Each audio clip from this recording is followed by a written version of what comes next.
Allez les amis, on est parti pour l'exercice le plus simple que vous pourrez jamais avoir en contrôle, c'est-à-dire un exercice où on vous donne un algorithme et vous devez trouver la suite qui est associée.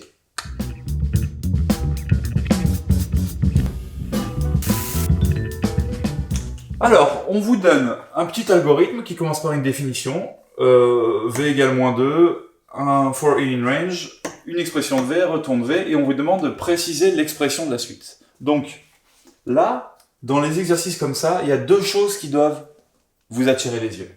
Premièrement, cette ligne-là, et deuxièmement, cette ligne-là. Qu'est-ce qu'on dit? On dit à l'ordinateur de prendre un petit papier. D'accord? Qui s'appelle V et qui vaut moins 2. Donc j'ai V qui est dessus, et il vaut moins 2. Ensuite, on va faire n fois, donc c'est ça que ça veut dire for i in range n, ça veut dire qu'on va répéter une opération n fois. Donc on va répéter l'opération n fois, qui est que v devient moins 7 fois v plus 1. Donc mon v, il valait moins 2 au début, maintenant il vaut moins 7 fois moins 2, donc 14 plus 1. 15. Ensuite, je recommence, je dois le faire n fois, donc mon v, il vaut moins 7 fois 15 plus 1, donc moins 7 fois 15, moins 105 plus 1, moins 104. Et ainsi de suite, et ainsi de suite, et ainsi de suite. Donc, clairement, ce qu'on vous donne ici, c'est l'expression de la suite. Est-ce que c'est une expression récurrente ou est-ce que c'est une expression explicite? Réfléchissez-y 2 secondes.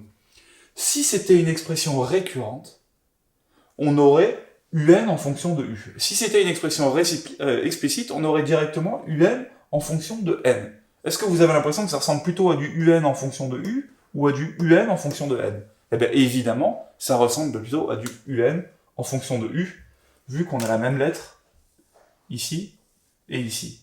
Donc, l'expression de ma suite récurrente, c'est juste le terme d'avant, la nouvelle valeur de v, est égale, enfin vn plus 1, moins 7 fois l'ancienne valeur de v, moins 7 fois l'ancienne valeur de v, donc si vn plus 1 c'est la nouvelle valeur de v, l'ancienne c'est vn, plus 1.